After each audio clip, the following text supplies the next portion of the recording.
The boy who would become Genghis Khan was born in a small encampment at the head of the Annan River in the fall of 1162, in the busy season of the year between the processing of dairy products from summer and the slaughtering of meat for winter. This was a time for gathering cedar nuts, wild onions, forest mushrooms, medicinal seeds, and wilted flowers to flavor winter soup and tea. It was the season when the herders could drink a constant supply of fermented mare's milk and enjoy the final wild strawberries and raspberries with sheep or goat yogurt. It was, in short, the best time of year. The acknowledged facts surrounding his birth are few and inauspicious. Only a short time before he was born, his mother, Olin, had been stolen from her husband by his father, the Mongol warrior Yetsuge, who already had another wife and son. Despite the considerable effort Yetsuge had expended to capture and claim his new bride, he almost immediately rode off again to raid the Tatars, a richer tribe of nomads living on the steppe with close ties to China. While her new husband was away, Olin gave birth to a son who reportedly entered life clutching a small blood clot in his right fist. Later, the presence of this blood clot was interpreted to mean the boy was destined to conquer, something viewed positively by the Mongols, but seen as a sign of his inherently barbaric nature by his enemies. We know the childhood history of Genghis Khan from a series of Mongolian manuscripts derived from the one document, The Secret History of the Mongols, written immediately after his death.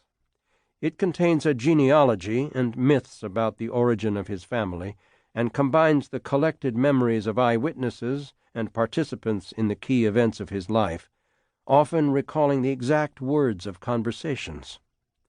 The Secret History presents information in a straightforward manner, with little embellishment.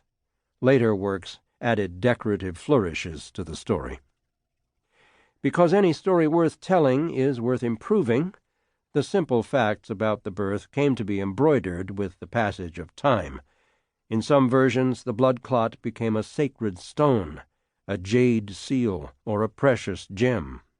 According to the Buddhist Pearl Rosary, Genghis Khan was born with beautiful signs and with a shining red jewel in his hand.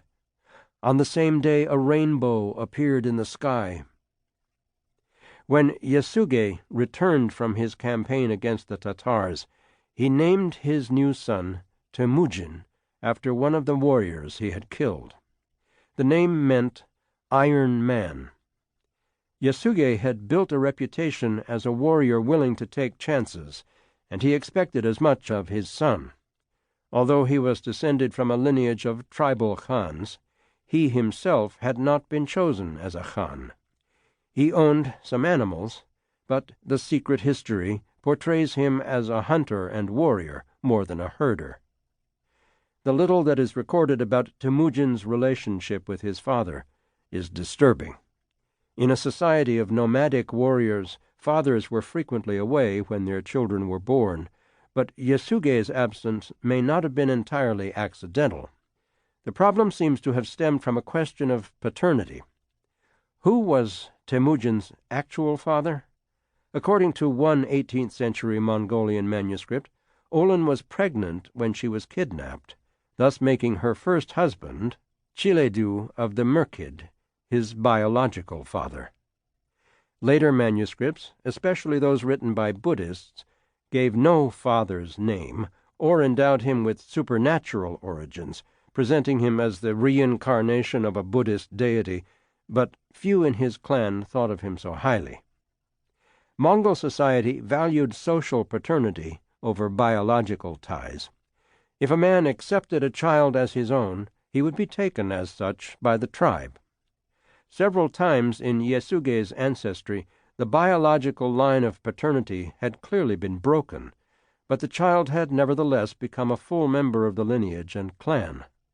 Yet Yetsuge had chosen to reject Temujin or to show a consistent indifference toward him. Normally, at the birth of a Mongol child, the father presented the first gift, usually a felt figure made from the wool of his sheep. But Temujin's father was far away, fighting. Another mysterious man happened to be present, a simple hunter of seemingly no importance, called Jarchikudai. Though he was certainly not Temujin's father, he played a fatherly role in the boy's childhood. Jarchikudai belonged to a small band of Urianchai, forest people living around the sacred mountain, Burkhan Khaldun. The Urianchai hunted wolves, foxes, sables, ibex, deer, and forest antelopes, and, unlike the herding nomads who constructed circular felt gers, they lived in small conical tents of wood and bark.